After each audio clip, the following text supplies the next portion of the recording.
Okay, there is a huge link between your gut health and your hormones in perimenopause, and today we're going to blow that wide open.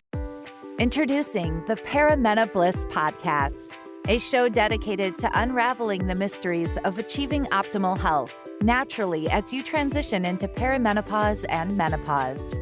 Get ready to join your host, Dr. Seth Yates, an experienced naturopathic doctor, acupuncturist, and kinesiologist, as he shares his wealth of knowledge acquired from over 40,000 patient visits and 15 years in working with perimenopausal females.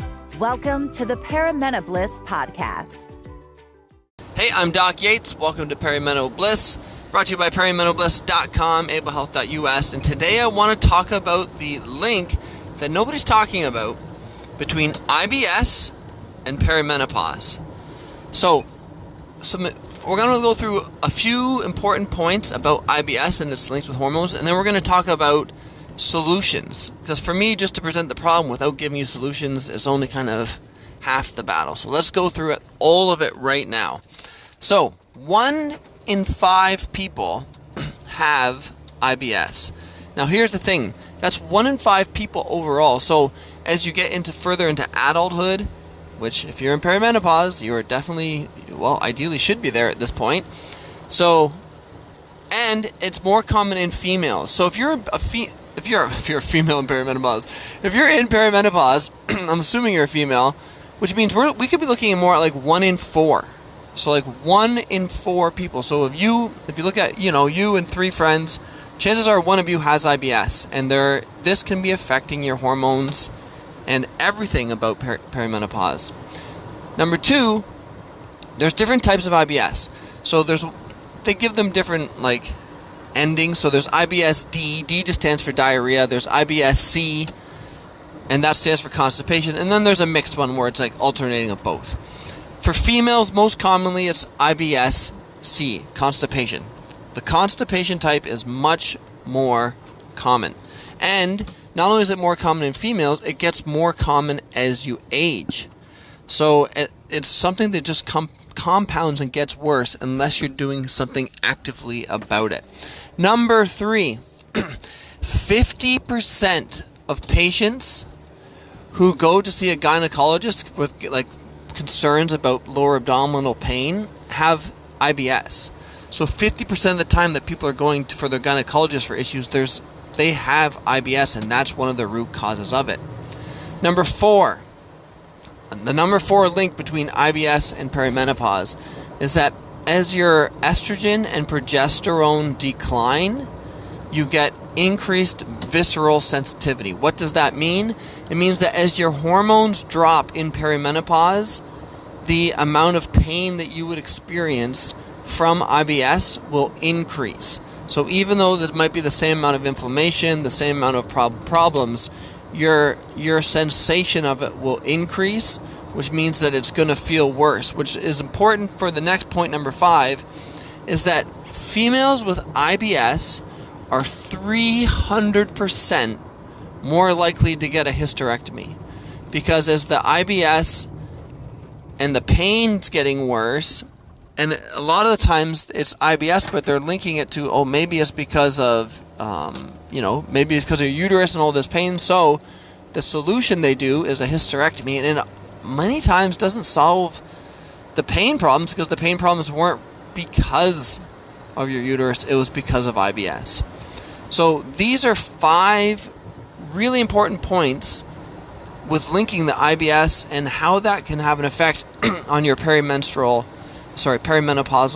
outcomes. So now we want to talk about what are 6 key solutions that you can start implementing to see an improvement with the IBS and therefore an improvement with any of these related perimenopausal symptoms. So number 1, because it is still your digestive tract, there's still a link with diet. And the vast majority of cases of IBS that I've treated, which is very common, we have to reduce inflammatory foods and irritants. So a common irritant would be something like coffee, really acidic foods like tomatoes, citrus. Those are the common irritants, coffee being way up at the top. And then the next one from the inflammatory foods, if I was to list like the top 3, you'd be looking at things like sugar, wheat, dairy. So there's almost always a problem with some of those foods.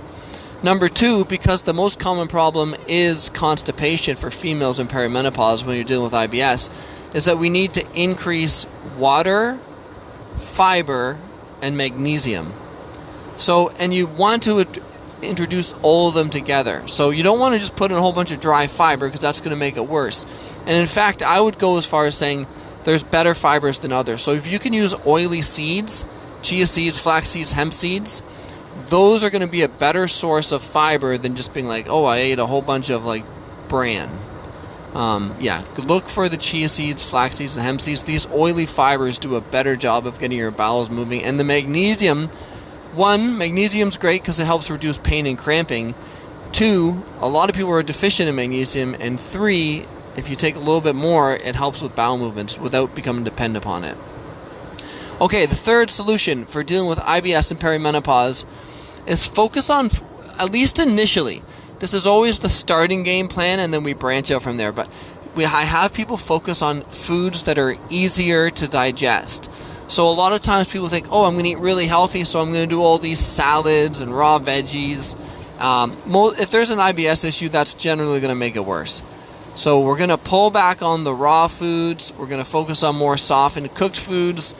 And then we're going to incorporate meal habits, just like they traditionally would do. The old style of drinking the digestif and aperitifs, the bitters, we're going to build that into routine. So I typically in those situations, to stimulate someone's digestion, I would give them bitters.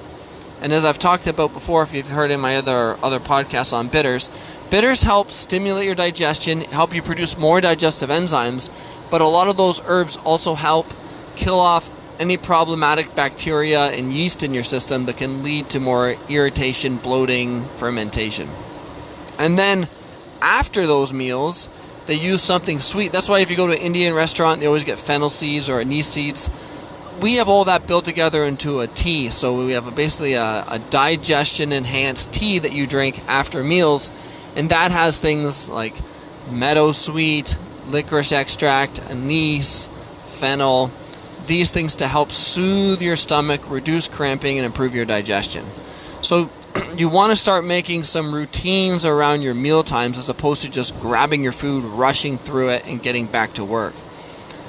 The next thing, this is something most people are aware of, probiotics. When you're dealing in those cases of chronic IBS and constipation, probiotics are a good idea. I'm not someone who feels like probiotics, like every single person should be spending money on probiotics. Personally, I think fermented foods is a great pick. But the thing is, a lot of the fermented foods are dairy-based, and if we're dealing with IBS and it's constipation, we usually pull back on dairy initially anyways. So in that situation, I like the concept of probiotics. Number 5, this one cannot be overlooked. This is critical for all cases of IBS. It's stress reduction. Stress, and this is the part that kind of gets unique, because as your hormones change, you become more susceptible to stress. As your stress increases, the symptoms of IBS worsen.